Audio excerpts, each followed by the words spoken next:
शू की आवाज के साथ नुकीला बाला देवराज चौहान के बेहद करीब से गुजरा और पेड़ के तने में जाकर गड़ गया। देवराज चौहान ने होठ पींचकर अपने कदम तुरंत रोक लिए। इससे पहले कि दूसरा बाला आता, ओची चीखकर न समझ में आने वाली आवाज में बोला। दूसरा बाला नहीं आया। अलबत्ता पेड़ों के पीछे और दाएं बाएं छिपे आदमखोर आदिवासी बाहर निकले और घेरा बनाकर सबके गिर्द नाचने लगे। सब खूंखार लग रहे थे। हर एक ने बाला थाम रखा था। उनके जिस्म पर जाने किस चीज का लेप था। उनमें औरतें भी शामिल थी। शरीर पर मात्र नीचे वाले हिस्से को ही बड़ी बड़ी पत्तियों से बांधकर ढांप रखा था। औरत हो या मर्द, ऊपरी हिस्सा नग्न था। बाले के आगे वाले हिस्से को कोई हाथ मत लगाए, ओची चीखा। वहां पर ऐसा जहर लगा है कि इंसान के शरीर के भीतर प्रवेश करते ही उसे खत्म कर देता है। वह आदमखोर आदिवासी अपने शिकारों को देखकर पागलों की तरह खुशी से नाचे जा रहे थे। ओची ने चीखकर आदिवासी भाषा में उनसे कहा, ठहरो। ओची के दूसरी बार चिल्लाने पर वह रुके। ओची को अपनी भाषा बोलते देखकर वह हैरान से हुए। सबकी निगाहें ओची पर जा टिकी। यह क्या कर रहे हो? ओची का स्वर अब शांत हो गया था। हम इसका शिकार करेंगे, आग में भूनकर खाएंगे, एक आदमखोर आदिवासी ने खुशी से उछलकर कहा। यह नहीं हो सकता, तुम लोग मुझे पहचान नहीं रहे। मैं किचोनी का बेटा हूँ, ओची बोला। किचोनी? कई आदिवासियों की आवाजें उभरी। हाँ, किचोनी का बेटा हूँ मैं। एक खुखार सा आदिवासी उनमें से निकलकर आगे आया। किचोनी बहुत ही अच्छा इंसान था। ओची कुछ नहीं बोला।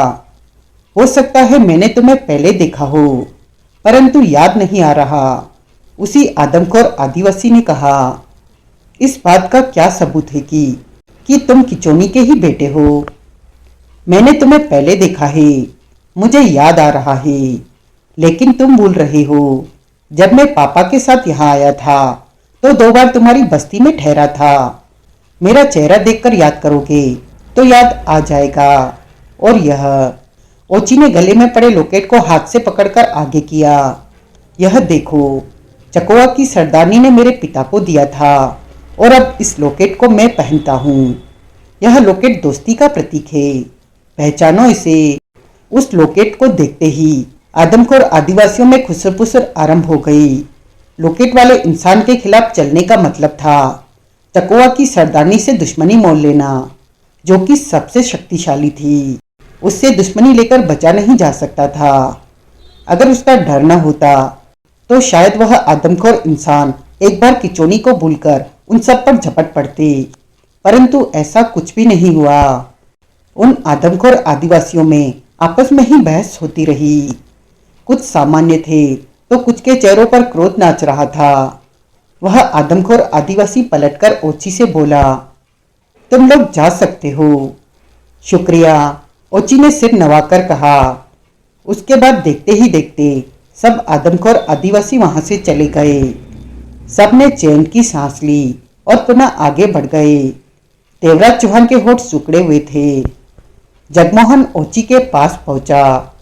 यार, तुम तो कमाल की चीज हो, जगमोहन ओची के कंधे पर हाथ मारकर कह उठा। क्या अब भी कहते हो कि लाख रुपया फालतू का लिया है? ओची मुस्कुराया। मैंने तो पहले भी नहीं कहा था, जगमोहन जल्दी से बोला।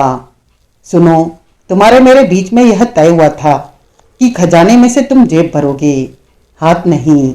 हाथ खाली रहेंगे। तो तुम हाथ भी भर लेना, मैं मना नहीं करूंगा। यह बात पक्की रही। ओची ने मुस्कुराकर मुंह फेर लिया। मंजूर है ना? हाँ, मंजूर है, अगर तुम खजाने तक पहुंच सके तो, ओची बोला। वह है ना वह?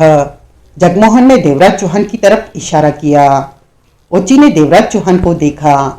हाँ है तो, उसका नाम देवराज चौहान है। वह जो कहता है हमेशा अपनी बात को पूरी करके रहता है, समझे? अब यह खजाना लेने जा रहा है तो लेकर ही रहेगा, ऐसा है यह, जगमोहन बोला। मुझे तो कुछ समझ नहीं आता कि चकवा जैसी खतरनाक बस्ती से तुम लोग खजाना कैसे ला सकते हो? मुझे तो कई बार महसूस होता है कि जैसे वापसी में अकेला ही आना पड़ेगा। भगवान का नाम लो, शुभ शुभ बोलो। जगमोहन मुंह बनाकर बोला। साईं गयानी, पकड़ो वड़ी, कसकर पकड़ानी। एक गाइड ने हीरानंद जसनानी की बाह पकड़ी और पीछे को खींच लिया। हीरानंद दलदल के किनारे पर ही था। अभी उसके पांव जूतों तक ही भीतर घसे थे कि गाइड ने उसे बाहर खींच लिया। परंतु आगे के 4 दूसरे गाइड के साथ दलदल में घसते जा रहे थे। चीखो पुकार मच चुकी थी। कुछ अजीब सी थी यह दलदल भी। ऊपरी परत कीचड़ जैसी न होकर मिट्टी की परत थी। जब 4-5 आदमी उस पर चढ़ गए तो मिट्टी की परत टूटी और नीचे से दलदल उभर आई थी। ऐसा लगता था जैसे दलदल यहाँ से समाप्त होने जा रही हो। बहरहाल एक गाइड सहित 3 आदमी दलदल में घसने लगे थे। तीनों आदमी उसके अपने थे।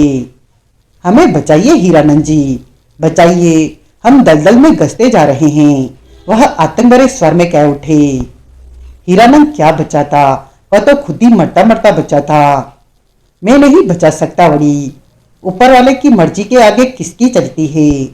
फिक्र नहीं करना तुम लोगों को, इस जन्म में ही मुक्ति मिल जाएगी। मैं तुम सबका पिंडदान कर दूंगा, फिक्र नहीं करना, मैं हूं ना मैं। हमें बचाइए, वह पुनः चीखे। हे भगवान, इनकी मदद कर। हीरानंद ने पास खड़े गाइड को देखा। इन्हें बचाया जा सकता है? नहीं, कोई रास्ता नहीं। होता तो मैं फौरन अपने गाइड साथी को बचा लेता। उसका स्वर बर्रा उठा। तू रो मत, मैंने तो सिर्फ पूछा था, रोने के लिए नहीं कहा था। दलदल में घसने वालों की चीखो पुकार बराबर मची हुई थी। मैं तुम लोगों को नहीं बचा सकता। हीरानंद जसनानी गहरी सांस लेकर बोला। तुमको भी तो देखकर चलना चाहिए था। मुंह उठा सीधा दलदल में जा घसे। कुछ तो ध्यान दिया होता कि। हीरानंद उल्टे सीधे शब्दों से उन्हें तब तक भाषण पिलाता रहा जब तक कि दलदल में फंसे वह चारों पूरी तरह दलदल में न समा गए। जमीन पुनः पहले जैसी नजर आने लगी। उसके बाद हीरानंद जसनानी अपने ग्रुप के साथ आगे बढ़ गया। यह सोच सोचकर हीरानंद जसनानी का दिल जोरों से धड़क रहा था कि अगर उसने भी 2 कदम और बढ़ा लिए होते तो वह भी दलदल में खिसक गया था। अपनी मौत की बात सोचकर ही हीरानंद सिर से पांव तक कांप उठा था। गुलशन छाबड़ा का बचा खुचा एक गाइड एकाएक ठिठक गया। क्या हुआ? विजय सिंह ने उसके चेहरे पर निगाह मारी। अब मैं और आगे नहीं जाऊंगा। इसी रास्ते पर सिर्फ 5 मिनट और चलने पर चकोवा बस्ती आ जाएगी। आप लोगों ने वहां जो भी करना है कीजिए। मुझे बता दीजिए कि कब तक आपकी वापसी होगी। मैं कब तक आपका इंतजार करूं? गाइड ने कहा। तुम आगे क्यों नहीं आते? चकोवा वाले बाहरी लोगों का आना जाना खास पसंद नहीं करते। मेरे आगे न जाने की यही वजह है कि सारा क्रोध मुझ पर ही न उतार दें। मैं यहीं पर ठीक हूं, गाइड ने कहा। ठीक है, गुलशन छाबड़ा ने कहा, लेकिन यह तो बता दो कि पत्थर का बुत कहां पर है? पत्थर का बुत? गाइड के होठों से निकला। हाँ, है ना चकोवा बस्ती में पत्थर का बुत। गुलशन छाबड़ा का स्वर व्यग्र हो उठा। हे, गाइड ने सिर हिलाया। वह बुत चकोवा बस्ती के ठीक बीचों बीच पड़ता है। उस बुत का तुम लोगों ने क्या करना है? चकोवालों की यह मान्यता है कि औरत को बस्ती का सरदार बने देखकर उनका बुतनुमा देवता खुश होता है और चकोवा बस्ती पर सारे प्रकोप नहीं आने देता। वह हर मुसीबत से उन्हें दूर रखता है। अच्छी बात है, वह बुत कबीले के बीचों बीच है, गुलशन छाबड़ा बोला। हाँ, गाइड ने सिर हिलाया। ठीक है, बाकी हम संभाल लेंगे, यहीं पर रहो, गुलशन छाबड़ा बोला। लेकिन मैं कब तक यहाँ रहूंगा? इस समय दोपहर है। तुम ज्यादा से ज्यादा कल दिन निकलने के पश्चात 9-10 बजे तक इंतजार करना। गाइड ने सिर हिला दिया। वह कुल 6 थे। गाइड के बताए रास्ते पर चकोवा बस्ती की तरफ बढ़ गए। डार्लिंग, ये बुत का क्या चक्कर है? एक नैना कह उठी। बुत? गुलशन छाबड़ा हंसा। बुत में खजाना है मेरी जान। बुत में? उस पत्थर के बुत में खजाना? हाँ, गुलशन छाबड़ा के चेहरे पर जीत के भाव थे। माँ, मैं कुछ समझी नहीं। पत्थर के बुत में खजाना कैसे आ सकता है? और उसे हम कैसे निकाल सकते हैं। नैना का स्वर ढेर सारी उलझन से भरा हुआ था। अभी देखती जाओ कि आगे आगे क्या होता है। गाइड वहीं रुक गया। वह सब आगे बढ़ गए। गुलशन छाबड़ा, विजय सिंह, नैना, दो उसके आदमी और एक मजदूर, कुल 5। उन पांचों ने चकुआ बस्ती में प्रवेश इन पांचों के चकुआ बस्ती में प्रवेश करने की देर थी कि इन पांचों के चकुआ बस्ती में प्रवेश करने की देर थी कि कई लड़ाकों ने उन्हें घेर लिया। सब खूनी निगाहों से उन्हें घूरने लगे। कुछ मिनटों के लिए तो गुलशन छाबड़ा की भी सिट्टी पिट्टी गुम हो गई। चकुआ के लड़ाकों ने अपनी भाषा में उनसे बात की, परंतु बात तो तब होती अगर यह उनकी भाषा समझ पाते। बालों और फरसों की नोक पर उन्हें चकुआ की सरदारनी के सामने पेश किया गया। चकुआ के सारे मकान पक्के और मजबूत बने हुए थे। सरदारनी का घर तो सबसे खूबसूरत था। वहां से पत्थर का बुत भी नजर आ रहा था, जो कि जमीन से 12 फीट ऊंचा और 10 फीट चौड़ा लिए हुए था। किसी शक्तिशाली आदमी का बुत था वह। 4 फीट चौड़ा तो उसका चेहरा था। बुत का बायां हाथ आशीर्वाद देने की मृदा से कोहनी से मुड़ा माथे तक आ रहा था और बाईं हाथ कोहनी से मुड़कर ठीक सामने की तरह इस तरह फैली हुई थी जैसे वह हथेली फैलाकर कुछ मांग रहा हो। उसकी आगे की आने वाली हथेली किसी कुर्सी के समान चौड़ी थी। चकुआ की सरदारनी को देखते ही वह लोग सकका उठे। वास्तव में वह देखने के ही काबिल थी। नैना उसके सामने बेकार लग रही थी। सरदारनी ने मैक्सी टाइप ऐसा साफ सुथरा काले रंग का कपड़ा पहन रखा था जो कि पांव तक आ रहा था, परंतु जिस्म ढके होने के बावजूद भी उसके जिस्म के जो अंग मैक्सी से झलक रहे थे वही जान सुखा देने के लिए काफी थे। रंग गोरा सफेद दूध की तरह। चेहरे पर मेकअप का नामो निशान भी नहीं था। बाल पीछे को करके किसी डोरी से बांध रखे थे। उसके नैन नक्श तीखे और इस कदर थे कि उस खूबसूरत चेहरे को किसी मेकअप की मोहताजी भी नहीं थी। उसकी आंखों ने नीलापन ले रखा था। मैक्सी में ही छाती और कूले इस खतरनाक ढंग से उभरे हुए थे कि देखते ही बनता था। वह जिस कमरे में थी उसमें खिड़कियां और दरवाजों पर रेशमी कपड़े के पर्दे झूल रहे थे। फर्श पर खूबसूरत कालीन और बैठने के लिए सोफे की कीमती कुर्सियां। उन सबको देखकर वह मुस्कुराई तो लगा जैसे कयामत की बिजली गिर गई हो। अजनबी मेहमानों का चकुआ बस्ती में स्वागत है, वह शुद्ध हिंदी में बोली थी। तुम हमारी भाषा जानती हो? गुलशन छाबड़ा हैरानी से बोला। सरदारनी हंसी। तुम लोग जहां से आए हो मैं उसी दुनिया की हूँ।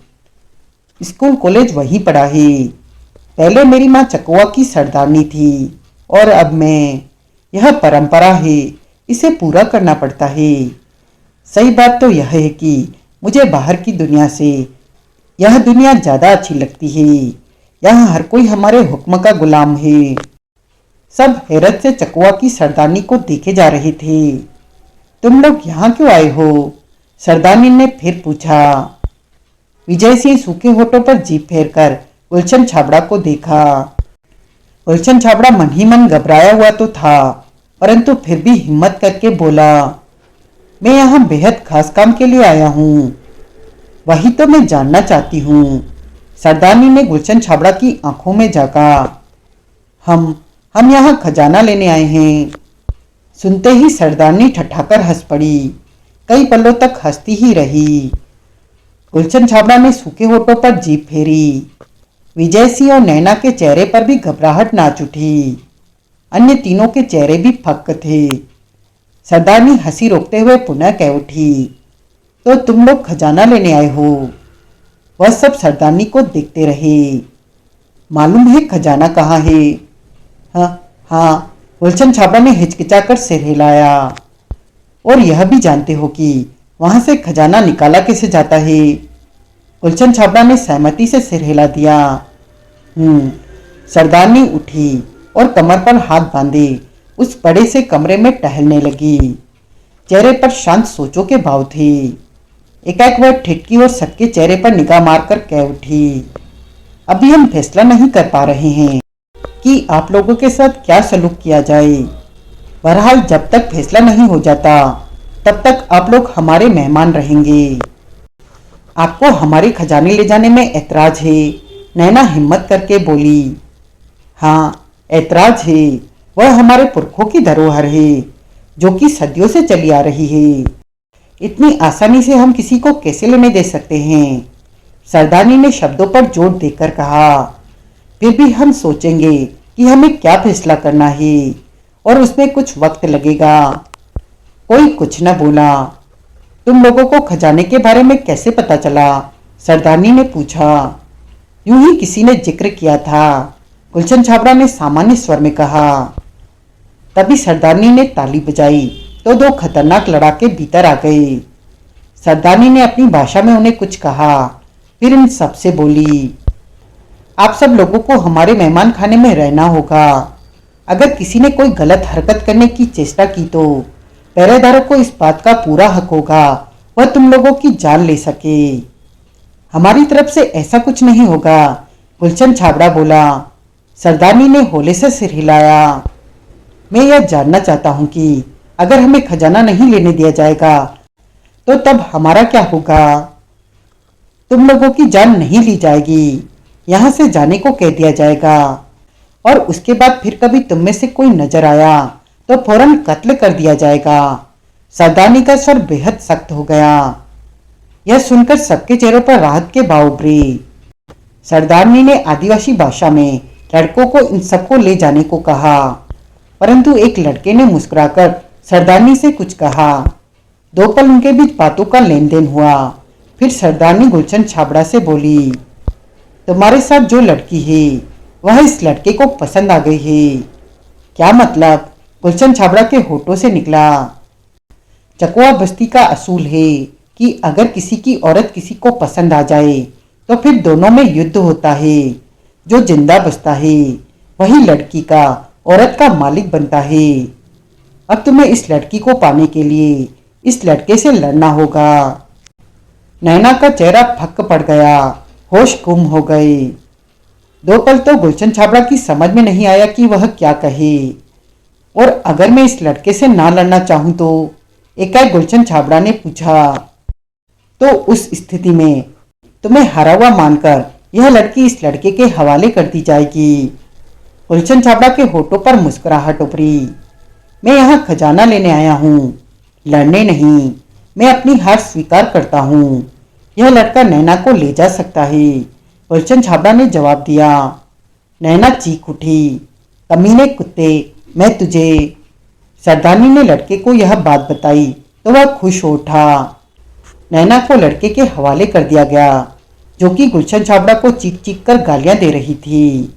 अन्यों को मेहमान खाने में ठहरा दिया गया। शाम होने पर गुलशन छाबड़ा और सबको बाहर मैदान में इकट्ठा किया गया। अंधेरा फैलता जा रहा था। वहां ऊंची मशालें जला दी गई थी। मशालों के प्रकाश में वहां का नजारा अजीब सा लग रहा था। दिल धड़क रहा था।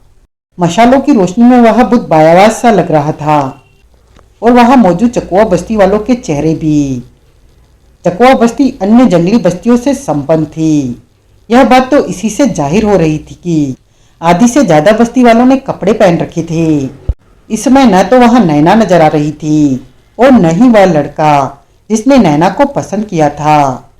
चकवा बस्ती के कई लड़ाके और औरतें वहां मौजूद थी, जिनके बीच गुलशन छाबड़ा, विजय सिंह, दो साथी और एक मजदूर खड़े थे। सबके चेहरे फक्क थे। वैसे गुलशन छाबड़े ने खुद को संभाल रखा था। चेहरे को सामान्य रखने की वह भरपूर चेष्टा कर रहा था। तभी एक कुर्सीनुमा सिंहासन एक तरफ ऊंची जगह पर रखा गया।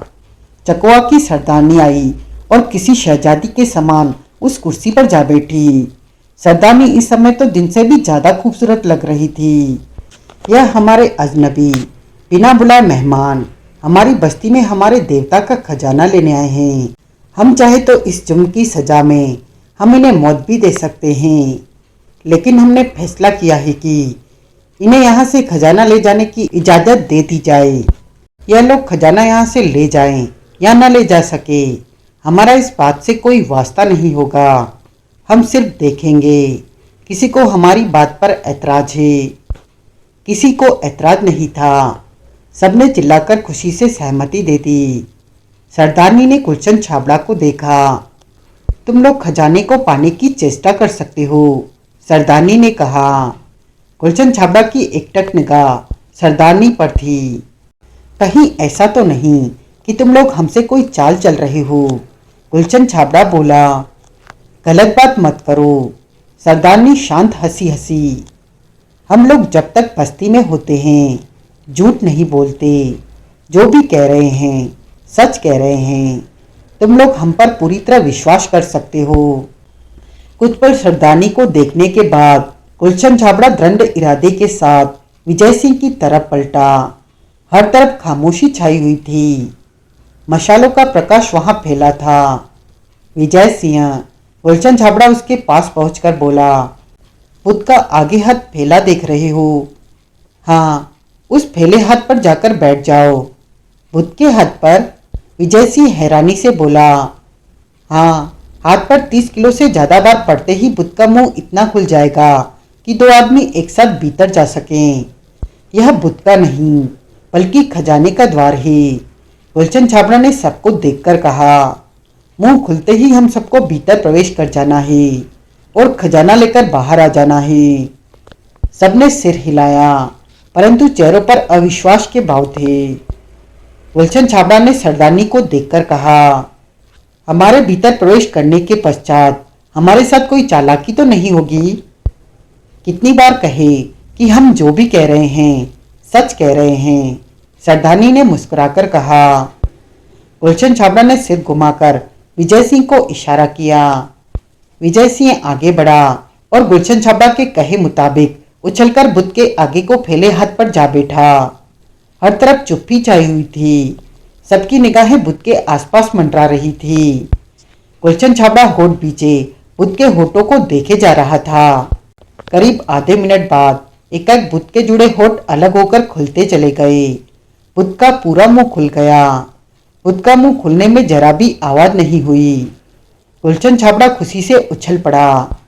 यह देखकर सरदारनी के चेहरे पर कहर के भाव उभरे, परंतु वह शांति से बैठी रही। पिता, रोशनी के लिए कुछ चाहिए, गुलशन छाबड़ा ने सरदारनी से कहा। भीतर रोशनी है, अंदर जाकर तो देखो। गुलशन छाबड़ा उछला और बुद्ध के होठ पकड़कर लटक गया। फिर दूसरी छलांग में वह बुद्ध के मुंह में था। वहीं से उसने अपने आदमियों को आने को कहा। गाइड और मजदूर को बाहर ही ठहरने को कहा। फिर हाथ पर बैठे विजय सिंह को आने को कहा। विजय सिंह हाथ पर से छलांग लगाकर नीचे आया और तुरंत ही बुद्ध के खुले मुंह में जा बैठा। फिर देखते ही देखते गुलशन छाबड़ा, विजय सिंह और उसके 2 साथी यानी कि चारों मुंह से बुद्ध के गले में और फिर नीचे उतरते चले गए। हर तरफ सन्नाटा और चुप्पी छाई हुई थी। सबकी निगाहें बुद्ध पर थी, उसके खुले मुंह पर थी। और ठीक 5वें मिनट बुद्ध का मुंह बिना किसी आवाज के खामोशी से बंद हो गया। बुद्ध का मुंह बंद होते ही सारी चकोवा बस्ती खुशी से चिल्ला पड़ी। एक दूसरे का हाथ पकड़कर नाच उठे। सरदारनी उठी और गुलशन छाबड़ा के गाइड और मजदूर को देखकर सख्त स्वर में बोली, तुम दोनों यहाँ से जा सकते हो। जिन्हें यहाँ तक लाए हो, हमारा देवता भीतर ही उनकी बलि ले चुका है। भविष्य में अगर तुम दोनों में से कोई भी चकवा बस्ती में किसी को लाया या अकेला आया, हम दोनों ही अवस्था में उसकी जान ले लेंगे। इसके साथ ही सरदारनी पलटी और अपने मकान की ओर बढ़ गई। चकवा बस्ती वाले खुशी से देर तक उछल कूद करते रहे। हीरानंद जसनानी गुलशन छाबड़ा से कुछ घंटे ही पीछे था। शाम का अंधेरा होते होते वह भी चकवा बस्ती के करीब पहुंच गया था। बस्ती में प्रवेश करने का उसका इरादा था, परंतु बहुत बड़े पहाड़ी पत्थर के करीब चकवा बस्ती वालों को इकट्ठे हुए देखकर ठिठक गया। मशालों के प्रकाश में उसने बुद्ध के सामने खड़े गुलशन छाबड़ा और विजय सिंह को देखा। हीरानंद को समझते देर न लगी कि मामला कहीं न कहीं गड़बड़ है। फिर छोटा सा सिंहासन और उस पर सरदारनी को बैठते देखा। हीरानंद जसनानी ने सब कुछ देखा कि कैसे गुलशन छाबड़ा और उसके साथी बुद्ध के खुले मुंह में प्रवेश कर गए और बुद्ध का मुंह बंद हो गया। सरदारनी चली गई और चकवा बस्ती वाले खुशी से उछल कूद करने लगे। यह सब देखकर हीरानंद जसनानी आगे बढ़ने की अपेक्षा पीछे हट गया। उसके साथ अब सिर्फ एक गाइड, 4 अपने आदमी और 3 सामान उठाने वाले मजदूर बचे थे। हीरानंद जसनानी करीब 200 हाथ दूर सबके साथ पेड़ों के झुरमुट में जाकर रुका। अंधेरे में ही जसनानी ने सब पर निगाह मारी। तुम लोगों ने देखा बड़ी, वो हरामी गुलशन और उसके साथ 3 उस पत्थर के बुत में घुस गए नी, और बुत का मुंह भी बंद हो गया साईं। कुछ समझे तुम लोग? कोई कुछ न बोला। हीरानंद को रोशनलाल की कमी महसूस हो रही थी, जिसे अजगर निकल गया था। नहीं समझे बड़ी। हीरानंद जसनानी आदत के मुताबिक हाथ हिलाकर बोला, मेरे को पक्का पता है नी कि वो मेरा खजाना उसी बुत के भीतर है नी, जिसमें वो हरामी गुलशन घुसा है बड़ी। परंतु बुत का मुंह बंद हो गया। अब वो हरामी गुलशन खजाना लेकर कैसे निकलेगा बड़ी? सही कुछ तो बोलो। मुंह बंद किए मेरा मुंह क्या देख रहे हो टुकर टुकर? चमड़े की जुबान नहीं है भीतर। मेरा भी यही ख्याल है कि खजाना बुत के भीतर है, हीरानंद का आदमी बोला। साईं, वह बुत का मुंह तो खजाने की तरफ जाने का रास्ता है नहीं, लेकिन मेरे को पूरा विश्वास है कि हरामी गुलशन बाहर नहीं आ सकेगा। तुम लोगों ने देखा नहीं कि चकवा बस्ती वाले बुत का मुंह बंद होते ही कैसे उछल कूद कर खुशियां मना रहे हैं, मतलब कि हरामी गुलशन गया। यह बात तो आप ठीक कह रहे हैं। तभी जसनानी की आंखें सिकुड़ गई। साईं, अपनी वो चुईया नजर नहीं आई, वो किधर है नी? एकाएक हीरानंद के होठों से निकला। चुईया? वह कौन है? उसके करीब मौजूद आदमी ने उसे हैरानी से देखा। हीरानंद ने उस पर निगाह मारी, फिर बोला, तेरे को नहीं मालूम कि चुईया कौन है? फिर बीच में क्यों बोलता है? कहने के साथ ही हीरानंद जसनानी ने कलाई पर बंधी घड़ी से छेड़छाड़ की तो ट्रांसमीटर ऑन हो गया। 2 पल बाद नैना की आवाज आई, हेलो हेलो हीरानंद भाई। चुईया? मैं हीरानंद ही बोलता हूँ, तू कहाँ है नी? हीरानंद घड़ी को मुंह के पास ले जाकर बोला। हीरानंद भाई, नैना का व्याकुलता से भरा स्वर उसके कानों में पड़ा। मुझे बचा लो, मैं तुम्हारे पाँव। बोल तो क्या हुआ मेरी प्यारी को? इस बस्ती वालों ने मुझे कैद कर रखा है। नैना के समय रो देने वाले भाव थे। यहाँ का एक लड़का मुझसे शादी करना चाहता है। कल दिन निकलने पर मेरे साथ शादी की रस्में पूरी हो जाएंगी। इन लोगों में रहकर मैं मर जाऊंगी। हीरानंद भाई, प्लीज मुझे बचा लो। मैं तुम्हारे पेट धो धो कर पीऊंगी। नैना सुबह उठी। पेट तो तू वैसे भी धोकर पिएगी। ये बात छोड़ और रो मत। मेरे दिल में दर्द होता है साईं। तू फिक्र मत कर, मैं तेरे पास ही हूँ। अगर हो सका तो मैं तेरे को छुड़ा लूंगा साईं। हीरानंद भाई, पक्का छुड़ा। रो मत, रो मत, मेरे दिल में कुछ कुछ होता है। वह खजाना कहाँ है? मालूम है तेरे को कुछ? नहीं। ये तो बहुत गलत बात है कि तेरे को खजाने के लिए कुछ भी नहीं मालूम। कोई बात नहीं, मैं देखूंगा कि तेरे को कैसे छुड़ाना है। फिक्र नहीं करना, मैं तेरे पीछे हूँ, पीछे। इसके साथ ही हीरानंद ने ट्रांसमीटर ऑफ कर दिया। उसके चेहरे पर चिंता की लहरें बरस रही थी। क्या हुआ जसनानी साहब? एक ने पूछा। मेरी प्यारी, ट्रेड चुईया चकवा बस्ती वालों के हाथों में फंस गई है। बहुत गलत बात है।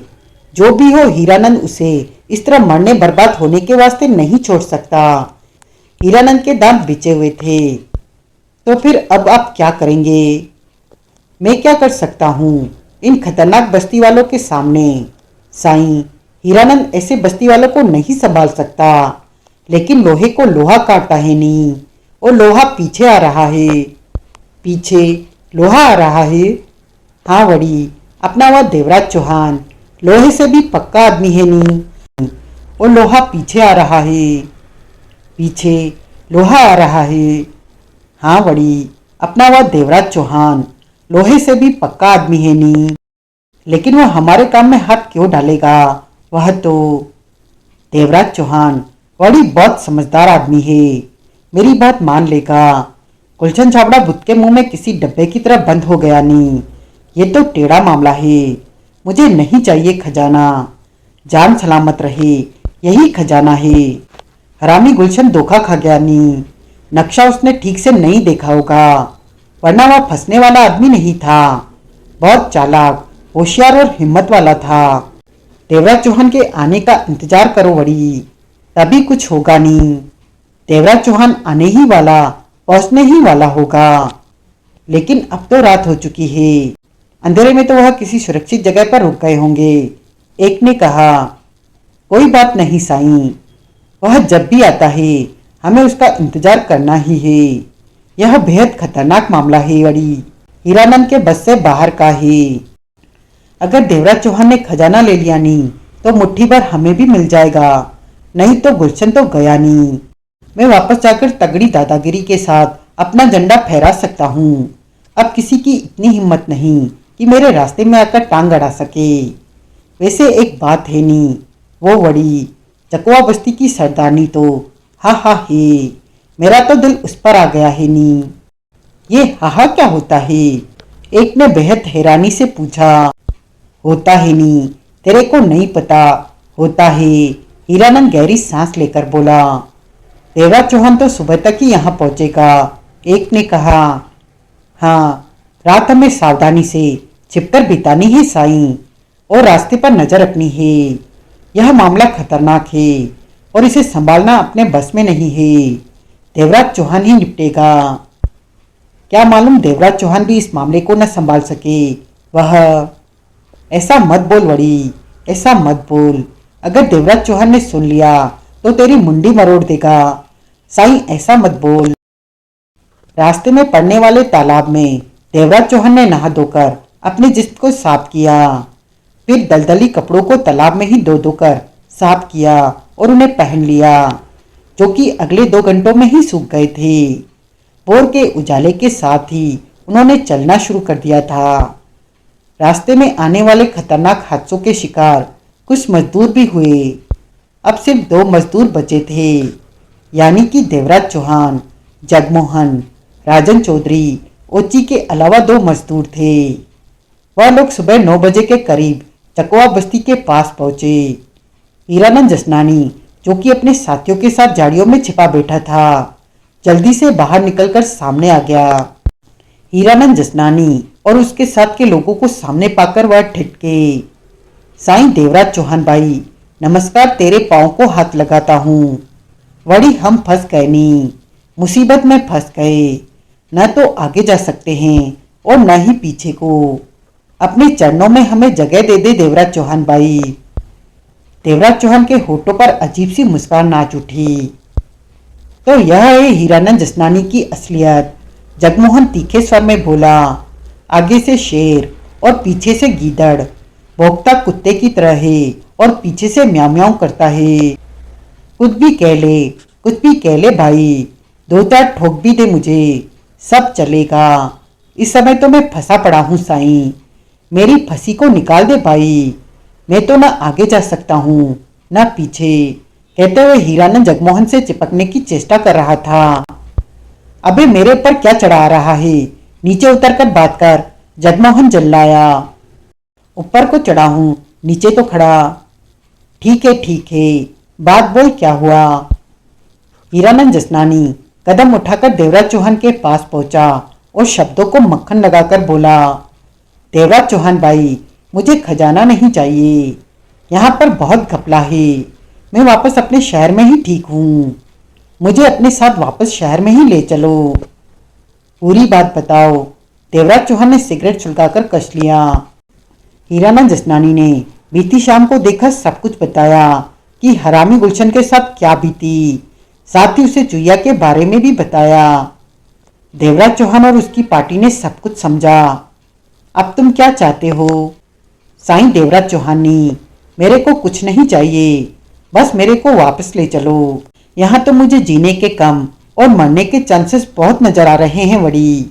मुझे अपनी पनाह में ले लो देवराज चौहान, और अगर हो सके तो मेरी चुईया मतलब कि नैना को इन जंगलियों के चुंगल से निकाल लो। कष्ट लेते हुए देवराज चौहान ने ओची को देखा। उस लड़की को कैसे उन लोगों से वापस लिया जा सकता है? सिर्फ एक ही रास्ता है, ओची ने गंभीर स्वर में कहा। जिस लड़ाके ने नैना को पसंद किया है उस लड़ाके के साथ युद्ध किया जाए। चकवा बस्ती की यही रीत है। उस लड़ाके को हराकर ही नैना को वापस पाया जा सकता है। साईं कुछ भी करो, उस शरीफ लड़की को इन जंगलियों के हाथों से बचाओ नहीं। देवराज चौहान ने हीरानंद जसनानी को देखा। अब तुम्हें खजाना नहीं चाहिए? नहीं देवराज चौहान भाई, बिल्कुल नहीं चाहिए। वो अपना हरामी गुलशन खिसक गया नहीं, फिर मेरे को खिसकने में कितनी देर लगेगी? बहुत खतरनाक मामला ही नहीं खजाने का। मेरे को नहीं चाहिए। बस मेरे को जंगल से ठीक ठाक बाहर निकाल दो, यही खजाना है मेरे लिए। देवराज चौहान ने सिर हिलाकर ओची को देखा। बस्ती में चलो। ओची ने सहमति से सिर हिलाया। बस्ती में बढ़ी। हीरानंद जसनानी की पुनः हवा खिसकी। फिर सब बस्ती की तरफ बढ़ गए, जो कि सामने ही नजर आ रही थी। ओची ने सबके साथ चकवा बस्ती में प्रवेश किया। कईयों ने ओची को पहचाना कि वह किचोनी का बेटा है।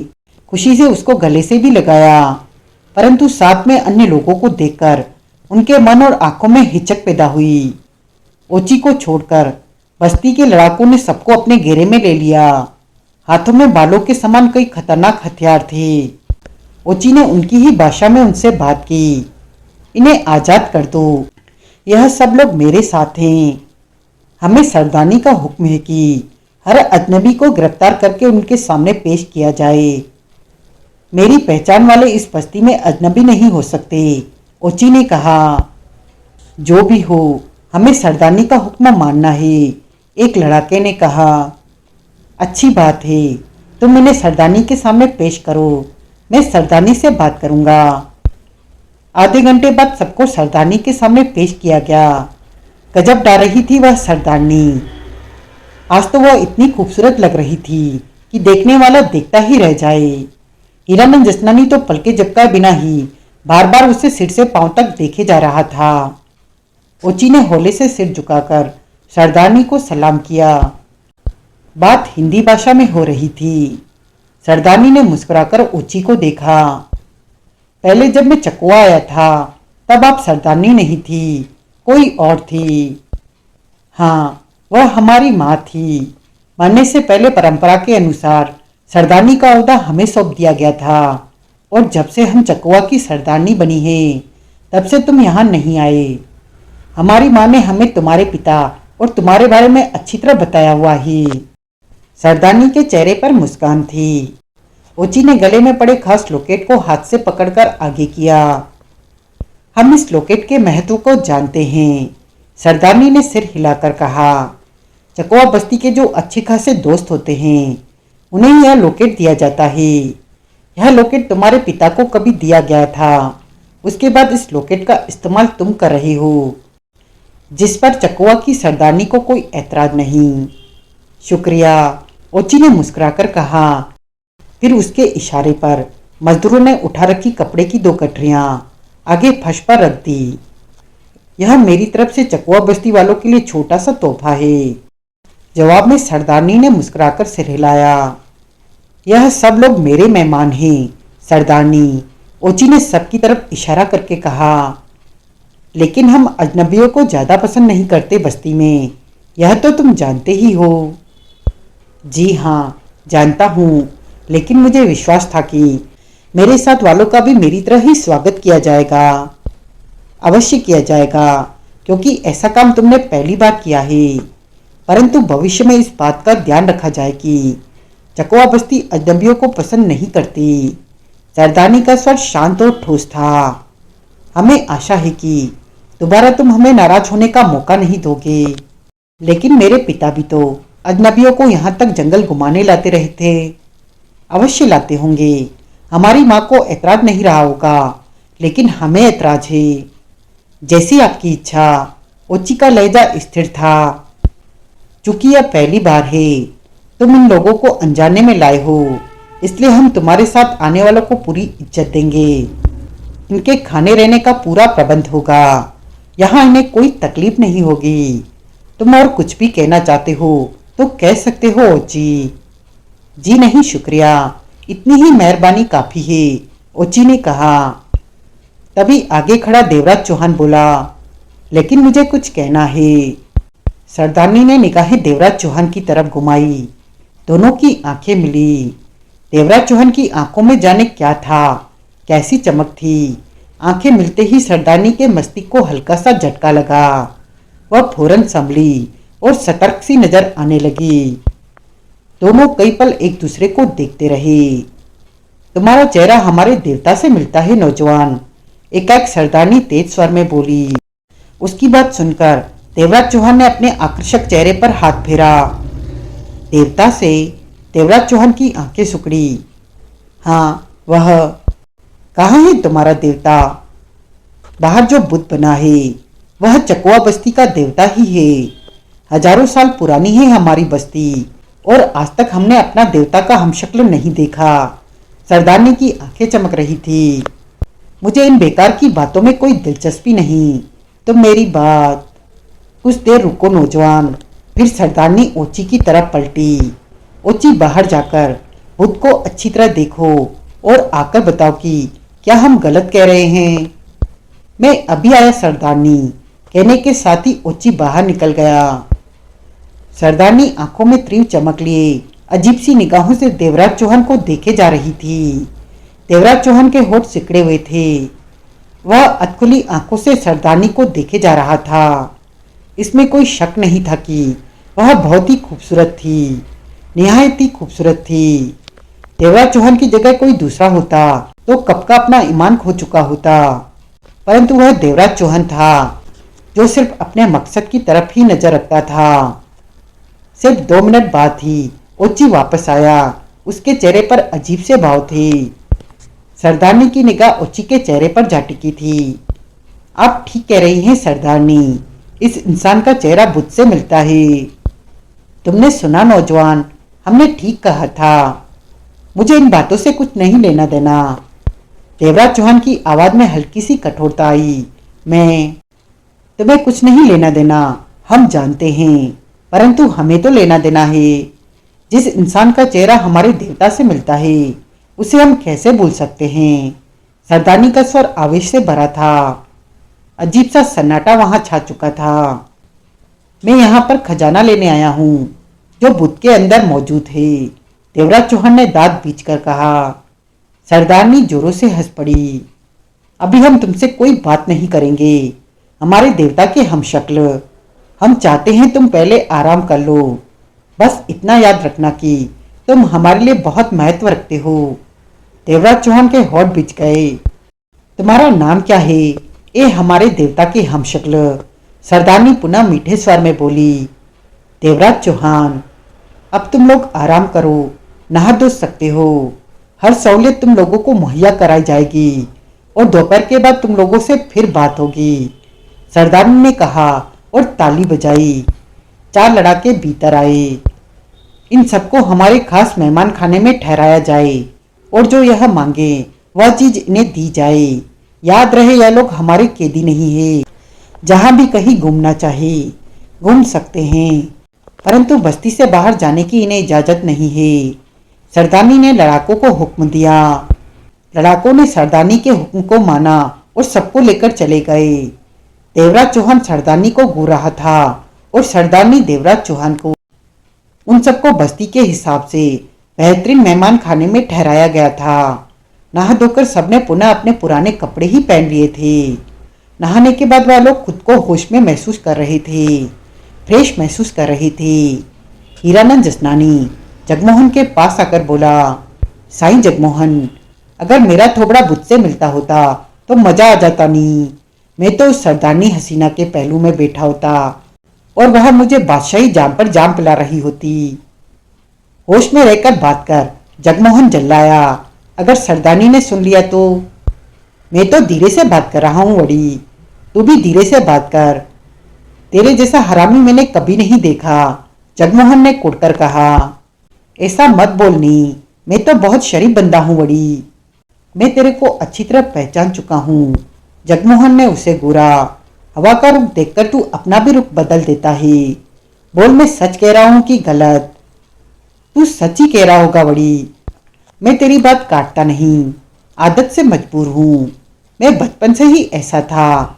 माँ डांटती थी तो बाप की गोदी में, बाप डांटता था तो माँ की गोदी में। शुरू से ही मेरा मामला ऐसे ही चलता था। मुझे मालूम है तू कभी सीधा नहीं हो सकता। मैं टेढ़ा नहीं हूं। तुमने अभी मुझे ठीक से नहीं देखा कि देख लिया है। छुपकर देखा होगा साईं, नहीं तो अभी मैं कपड़े पहने ही बैठा हूं। जगमोहन मुंह बनाकर उठा और देवराज चौहान के पास पहुंचा, जो कि कमरे से बाहर खुले में कुर्सी पर बैठा था और आते जाते चकवा बस्ती वालों को देख रहा था। चकवा बस्ती वाले भी आते जाते उसे घूर कर देख रहे थे और देवराज चौहान जानता था कि उसे ऐसे देखने की एकमात्र वजह उसका बुत का हमशक्ल होना है। देवराज चौहान की खास नज़र बस्ती की एक तंदुरुस्त जवान औरत पर थी, जो कि पिछले आधे घंटे में जाने कितने चक्कर लगाकर उसे देखे जा रही थी, घूरे जा रही थी और दो चार बार मुस्कुरा भी पड़ी थी। यह सब क्या हो रहा है? देवराज चौहान ने निगाह उठाकर जगमोहन को देखा। क्या हो रहा है? देवराज चौहान के होठों पर हल्की सी मुस्कान उभरी। यही कि बुत के चेहरे के साथ तुम्हारा चेहरा मिलना। अब मैं क्या कह सकता हूँ? देवराज चौहान ने गहरी सांस ली। मुझे तो लगता है कोई मुसीबत सिर पर गिरने वाली है, जगमोहन ने कहा। कैसी मुसीबत? बुत के चेहरे के साथ तुम्हारा चेहरा मिलना जैसे मुसीबत को न्योता देना है। उस सरदारनी ने तुम्हारी इस बात पर तवज्जो ही नहीं दी कि तुम यहाँ खजाना लेने आए हो। देवराज चौहान कुछ नहीं बोला। उसकी इस बात का मतलब समझते हो? जगमोहन ने देवराज चौहान को देखा। हाँ, उसके दिमाग में कोई और बात है जिसे वह जल्दी ही बाहर निकालेगी। देवराज चौहान ने एक एक शब्द चबाकर कहा। वह यहाँ की हुक्मरान है, जो वह कहेगी वही होगा। नहीं होगा तो खून खराबा होगा। हमें हर कदम बहुत संभाल कर उठाना होगा। ऐसा कुछ न हो कि वह नाराज हो। यह जंगलियों की बस्ती है, यहाँ जंगल का कानून चलता है। यहाँ हमें हथियार नहीं, दिमाग का इस्तेमाल करना होगा। हमारे दिमाग से निकले वार से यह संभल नहीं सकेंगे। जगमोहन ने सिर हिलाया, फिर बोला। जानते हो वह तुम्हें कैसी निगाहों से देख रही थी? हाँ जानता हूँ, देवराज चौहान ने सिर हिलाया। फिर भी मैं बता देना ठीक समझता हूँ। वह तुम्हें ऐसी प्यार भरी नजरों से देख रही थी जैसे बरसों के इंतजार के बाद उसे मनपसंद खुराक मिल गई हो। वह तुम्हें छोड़ने वाली नहीं। देवराज चौहान ने कुछ नहीं कहा। वैसे एक बात है। देवराज चौहान ने जगमोहन को देखा। हे खूबसूरत, उसे देखते ही दुनिया के सब नज़ारे फीके पड़ जाते हैं। देवराज चौहान की आंखों में सख्त बाव उभरे। मैं तो, जगमोहन बड़बड़ाकर बोला, मजाक कर रहा था, सिर्फ मजाक। तभी हीरानंद जसनानी और राजन चौधरी पास आए। साईं देवराज चौहानी। हीरानंद जसनानी बोला, बड़ी वो मेरी नैना का भी ध्यान रखना। उस बिचारी को इन जंगलियों के शिकंजे से बचा लेना बड़ी, नहीं तो वो इन जंगलियों के बच्चे पैदा करते करते मर जाएगी। फिक्र मत करो, जब हम यहाँ से चलेंगे तो वह लड़की नैना भी हमारे साथ होगी। साईं वो मारा पापड़ वाले ने, बड़ी देवराज चौहान ने कह दिया तो समझो हो गया नहीं, काम हो गया। राजन चौधरी के हाव भाव में बेचैनी भरी पड़ी थी। देवराज चौहान ने उसके हाल को पहचानकर प्रश्न भरी निगाहों से उसे देखा। देवराज चौहान, मुझे तो लगता है मामला कुछ ठीक नहीं लग रहा। क्यों? देवराज चौहान की उपेक्षा बात में जगमोहन ने टांग अड़ाई। वह सरदारनी, चकवा की हुक्मरान, मुझे तो बहुत खतरनाक लग रही थी। देवराज चौहान के साथ वह जो मीठा व्यवहार कर रही थी, वह व्यवहार मुझे खतरे की घंटी लग रहा है। जगमोहन ने गहरी सांस लेकर देवराज चौहान को देखा। हीरानंद जसनानी बोला, ये कहता तो ठीक है, वह बहुत खुर्राट लग रही थी। उसे तो शहर में हमारे साथ होना चाहिए। तुम लोग किसी बात की फिक्र मत करो, देवराज चौहान गंभीर शांत स्वर में बोला। जैसा वक्त आएगा, जो हालात होंगे, मैं संभाल लूंगा। तुम लोग अपने तौर पर सतर्क रहो। ओची कहाँ है? भीतर, बुलाओ उसे। जगमोहन ओची को बुलाने चला गया।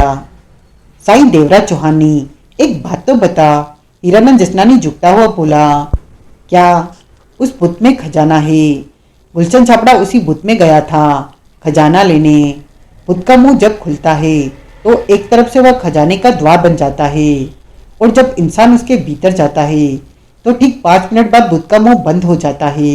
हीरानंद जसनानी एक एक शब्द पर जोर देकर कह रहा था। तो सवाल यह पैदा होता है कि जब तुम बुद्ध के भीतर जाओगे तो 5 मिनट के बाद बुद्ध का मुंह बंद हो जाएगा, फिर तो तुम भीतर ही मर जाओगे।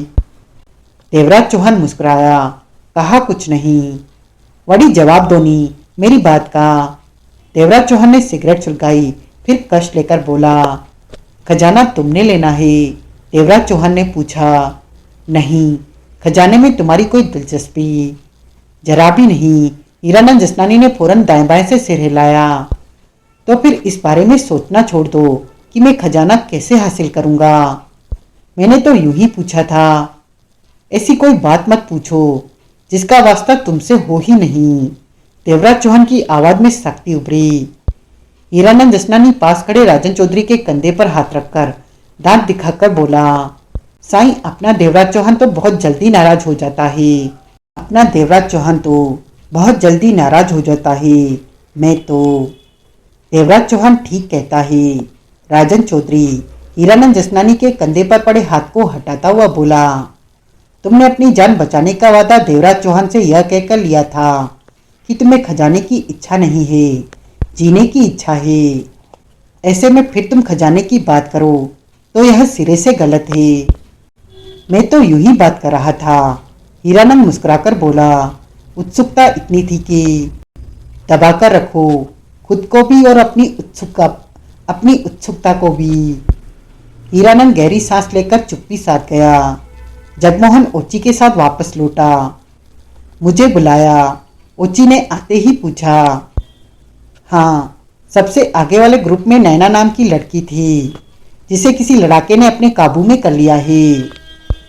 मालूम है, आज वह लड़ाका उस लड़की से ब्याह करने वाला है। ओची बोला, हम उस लड़की को वापस पाना चाहते हैं। वह अगर इन लोगों के बीच रही तो पागल हो जाएगी। तुम्हारा कहना सही है, ओची ने गंभीर स्वर में कहा।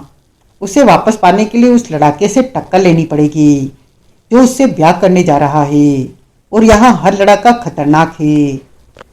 हम उससे टक्कर लेंगे। चकवा कबीले में हार का दूसरा नाम मौत है। ओची गंभीर स्वर में बोला, तुम जाकर ब्याह रुकवा दो और जब भी लड़ाई का वक्त आए हमें बता देना। अच्छी बात है, ओची ने गंभीर स्वर में कहा। वैसे सरदारनी का रवैया तुम्हारे प्रति नरम है और इसके दो ही कारण हैं। एक तो तुम देखने में आकर्षक लगते हो, दूसरे तुम्हारा चेहरा बुद्ध से मिलता है। जवाब में देवराज चौहान सिर्फ कंधे उचकाकर रह गया। ओची चला गया। यहाँ तो हर कदम पर अजीब अजीब मुसीबतों का सामना करना पड़ रहा है। जगमोहन बड़बड़ा उठा। उसके बाद उन्हें दोपहर का खाना दिया गया। खाना वास्तव में बेहद स्वादिष्ट था। उन्हें आशा नहीं थी कि ऐसी बस्ती में ऐसा बढ़िया खाना भी नसीब हो सकता है। उसके बाद सरदारनी का हुक्मनामा आया कि सब बुद्ध के सामने इकट्ठे हों। सारी चकवा बस्ती बुद्ध के सामने गोल घेरे के रूप में इकट्ठी हो चुकी थी। दोपहर के 3 बज चुके थे। सूर्य सिर पर तपती धूप फेंक रहा था, परंतु किसी को भी धूप का एहसास नहीं हो पा रहा था। हर किसी की निगाह सरदारनी पर थी, जो कि कुर्सीनुमा सिंहासन पर बैठी थी। फिर उन सब पर जो अजनबी बस्ती में आए थे। नीचे एक कपड़ा बिछा रखा था जिस पर जगमोहन, राजन चौधरी, ओची, हीरानंद जसनानी, अन्य गाइड और मजदूर बैठे थे। देवराज चौहान ने बैठने से मना कर दिया था। वह उनके करीब खड़ा था। सबके चेहरों पर सख्ती और उलझन के भाव थे। तभी सरदारनी की आवाज गूंजी, हम जानना चाहते हैं वह कौन है जिसने आज हमारे लड़ाके का ब्याह रुकवाकर उस लड़की को पाने के लिए युद्ध करना चाहता है। वह सामने आए। देवराज चौहान फौरन 6 फुट आगे बढ़ाया। उसे देखकर सरदारनी के चेहरे पर हैरत के भाव उभरे। तो वह तुम हो? जी हाँ, देवराज चौहान के होठों से निकला। तुम्हें यह सब नहीं करना चाहिए। एक मामूली सी लड़की के लिए क्यों अपनी जान गंवाते हो? मैं अपनी जान नहीं गंवा रहा, बल्कि उस लड़की को बचा रहा हूँ जो यहाँ रहकर बर्बाद हो जाएगी। सरदारनी के होठों पर एक मुस्कुराहट फैलती चली गई। मेरी बात मानो, बेकार के कामों में हाथ न डालो। हम तुम्हें अपने लिए पसंद करने वाले हैं। उसके बाद तुम हमारे साथ ही रहोगे। हम तुम्हारे बच्चों की मां बनेंगी। चूंकि सरदारनी हिंदी भाषा में सब बोल रही थी, इसलिए कबीले का कोई भी इंसान यह नहीं समझ पाया था कि बात क्या हो रही है। अगर तुमने उस लड़ाके से जीतकर उस लड़की को हासिल कर भी लिया तो तब भी तुम उसे हासिल नहीं कर पाओगे, क्योंकि तुम पर हमारी निगाह है। ऐसे में उस लड़की की जान खतरे में पड़ सकती है। मुझे धमकी मत दो। देवराज चौहान का लहजा कठोर हो गया। हम धमकी नहीं दे रहे, बल्कि समझा रहे हैं। मुझे समझाने की भी जरूरत नहीं है। सुनो, वह लड़ाका बेहद खतरनाक है, जिससे तुम्हें लड़ना पड़ेगा। मैं नहीं समझती कि तुम किसी भी सूरत में जीत सकोगे। अभी वक्त है, अपने इरादे से पीछे हट जाओ।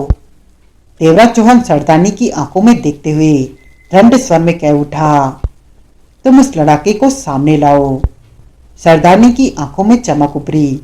उसने अनजान भाषा में चिल्लाकर कुछ कहा। अगले ही पल भीड़ में से लड़ाका निकला, जिसने नैना को पसंद किया था। लाल लाल सुर्ख आंखों से वह देवराज चौहान को घूर रहा था। उसके साथ सहमी सी नैना भी थी। नैना को भीड़ में ही छोड़कर खुद देवराज चौहान से दूर आ खड़ा हुआ। दोनों को तलवार और डाल दिए गए। देवराज चौहान ने सिर्फ डाल ली, तलवार लेने से उसने मना कर दिया। यह देखकर सरदारनी के चेहरे पर व्याकुलता उभरी। ज्यादा बहादुरी मत दिखाओ। सरदारनी की आवाज उसके कानों में पड़ी, तलवार ले लो। लेकिन देवराज चौहान ने जैसे उसके शब्द सुने ही नहीं। उसकी निगाह तो लड़ाके पर थी। लड़ाका देखने में देवराज चौहान से ज्यादा लंबा और ज्यादा चौड़ा था। उसने बदन पर मामूली से कपड़े का लंगोट पहन रखा था। उसकी छाती बाहों की मांसपेशियां देखने लायक थी। उसकी सुलगती निगाह एकटक देवराज चौहान पर टिकी थी, जैसे आंखों ही आंखों में भस्म कर देगा। देवराज चौहान डाल थामे बेहद शांत ढंग से खड़ा उसे देख रहा था। बस्ती वाले भी हैरान थे कि मात्र एक डाल से वह कैसे लड़ेगा। साईं हीरानंद जगमोहन के कान में बोला, क्या है वड़ी, यह जो देवराज चौहान है, कभी कभी इसका दिमाग तो नहीं खराब हो जाता। हीरानंद जसनानी ने धीमे स्वर में कहा, तुम तो इसके साथ रहता है नहीं, तेरे को ज्यादा पता होगा। जगमोहन ने गर्दन घुमाकर खा जाने वाली निगाहों से हीरानंद को देखा। मुझे तो तेरे दिमाग में गड़बड़ लग रही है। जानता है अगर देवराज चौहान ने तेरे शब्द सुन लिए तो हाथ में पकड़ी डाल तेरे सिर पर ऐसे मारेगा कि तेरी खोपड़ी पिचक जाएगी। जगमोहन ने सख्त स्वर में कहा। गुस्सा नहीं साईं, हीरानंद सकपकाकर कह उठा। मैं तो इसलिए पूछ रहा था कि तलवार नहीं ली उसने। तभी सबकी निगाहें देवराज चौहान और लड़ाके पर जा टिकी। सरदारनी ने ताली बजाकर लड़ाई शुरू करने की घोषणा कर दी थी, जबकि खुद सरदारनी के चेहरे पर व्याकुलता के भाव नाच रहे थे, मात्र इस बात को लेकर कि देवराज चौहान बिना तलवार के लड़ने जा रहा है, जबकि उसके सामने मौजूद लड़ाका बेहद खतरनाक था। एकाएक लड़ाका उछला। तलवार का वार उसने देवराज चौहान की गर्दन पर किया। देवराज चौहान ने डाल आगे करके उस वार को बचाया। तलवार और डाल के रगड़ खाने की तेज आवाज वहां गूंज उठी। अगले ही पल लड़ाका पुनः उछला। इस बार उसने तलवार का वार देवराज चौहान की टांगों पर किया। वह टांगे काट देने का इरादा रखता था। देवराज चौहान बेहद खतरनाक अंदाज में उछला और हाथ में पकड़ी डाल लड़ाके के उस हाथ पर वेग के साथ मारी जिसमें उसने तलवार थाम रखी थी। लड़ाके का वार देवराज चौहान के उछल जाने के कारण नीचे से खाली गया और खुद को वह डाल के वार से नहीं बचा सका। डाल तेजी के साथ उसके हाथ से टकराते ही उसके होठों से चीख निकली और तलवार हाथ से निकलकर दूर जा गिरी। देवराज चौहान की आंखों में खतरनाक भाव उभरे। उसने हाथ में पकड़ी डाल को भी एक तरफ फेंक दिया। लड़ाके के होठों से खतरनाक गुर्राहट निकली और वह हवा में उछला। डाल वाला हाथ उसने देवराज चौहान के सिर पर मारना चाहा। देवराज चौहान ने खुद को नीचे झुकाया और सिर को पूरी शक्ति के साथ लड़ाके की पेट पर दे मारा। लड़ाके के होठों से पीड़ा भरी चीख निकली। हाथ से डाल निकलकर नीचे जा गिरी। दोनों हाथों से पेट थामे वह करा उठा। देवराज चौहान ने दोनों हाथ बांधे और उसके चेहरे पर दे मारे। उस शक्तिशाली लड़ाके के पांव खड़ गए और वह पीठ के बल नीचे जा गिरा। फिर अगले ही पल वह खड़ा हुआ और धधकती निगाहों से देवराज चौहान को देखने लगा। हर कोई दिलचस्पी भरी निगाह से यह मौत का खेल देख रहा था। अब तो सरदारनी की आंखों में अजीब सी चमक आ गई थी। वातावरण में अजीब सी सनसनी व्याप्त हो चुकी थी। एकाएक लड़ाके के होठों से गुर्राहट निकली और देवराज चौहान पर छलांग लगा दी। देखते ही देखते लड़ाके का शरीर देवराज चौहान से टकराया तो देवराज चौहान के पांव खड़ गए। वह लुढ़क कर नीचे जा गिरा और अगले ही पल उछलकर खड़ा हो गया। इस टक्कर से उसने इतना तो महसूस कर लिया था कि सामने वाले में वैसे से भी ज्यादा दम है। दोनों एक बार फिर खूनी आंखों से एक दूसरे को देखने लगे। साईं, एक बात तो बता, हीरानंद जसनानी जगमोहन के कान में फुसफुसाया। भक्त, तेरा क्या ख्याल है? उठ, किस करवट बैठेगा? मेरे को तो समझ में नहीं आ रहा।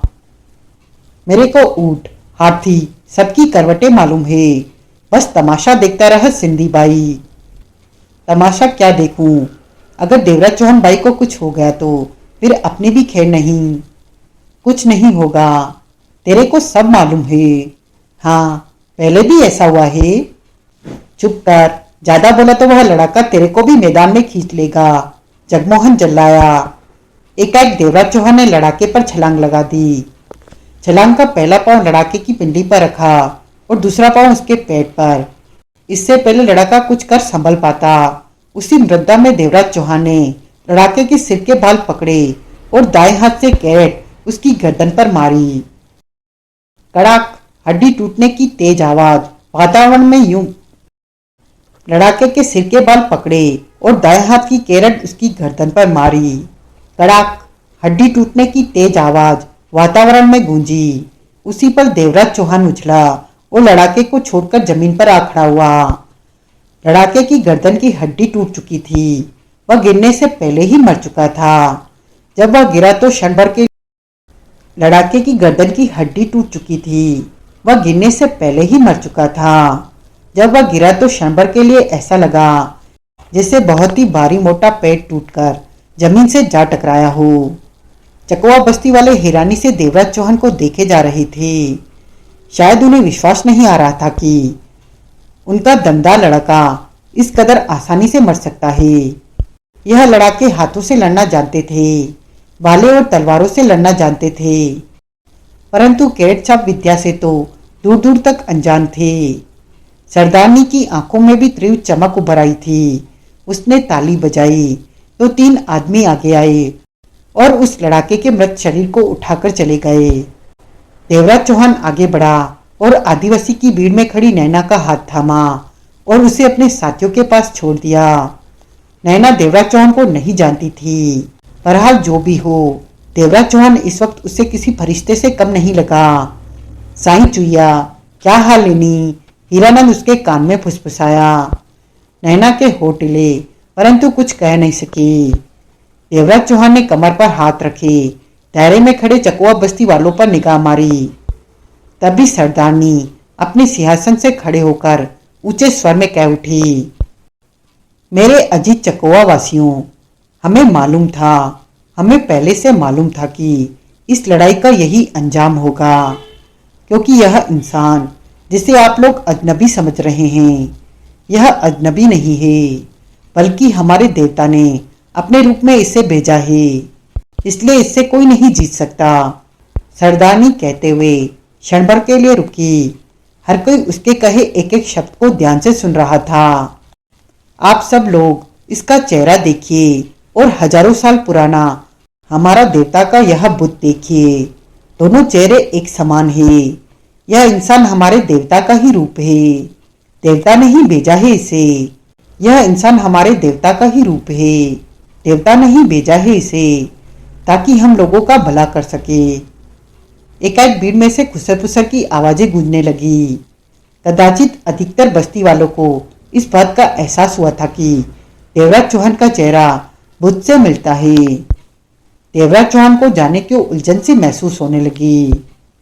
अपनी बस्ती के लिए देवता के आशीर्वाद के रूप में हम इस इंसान को स्वीकार करते हैं और चकवा की सरदारनी वो देवता के भेजे इस इंसान से ब्याह करने की घोषणा करती है। इन शब्दों के साथ ही बस्ती की भीड़ में खुसर-पुसर शुरू हो गई। देवराज चौहान की कठोर निगाह सरदारनी पर जा टिकी। वह कुछ कहने ही वाला था कि तभी ओची जल्दी से पास आया और देवराज चौहान की बाजू पकड़कर धीमे स्वर में बोला, इनकार मत करना, इनकार मत करना। तुम्हारा चेहरा देखकर लगता है जैसे तुम इनकार करने वाले हो।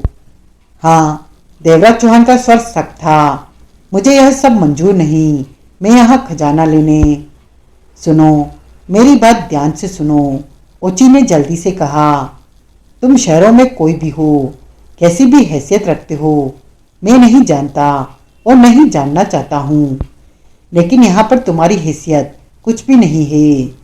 सरदारनी के एक इशारे पर तुम्हारे असंख्य टुकड़े हो सकते हैं। अगर तुमने सरदारनी की बात से इनकार किया तो वह तुम्हें कैद खाने में डाल सकती है। आगे की कहानी जानने के लिए बने रहे मेरे साथ। अगर यह नावल आपको पसंद आया हो तो please like share subscribe my channel.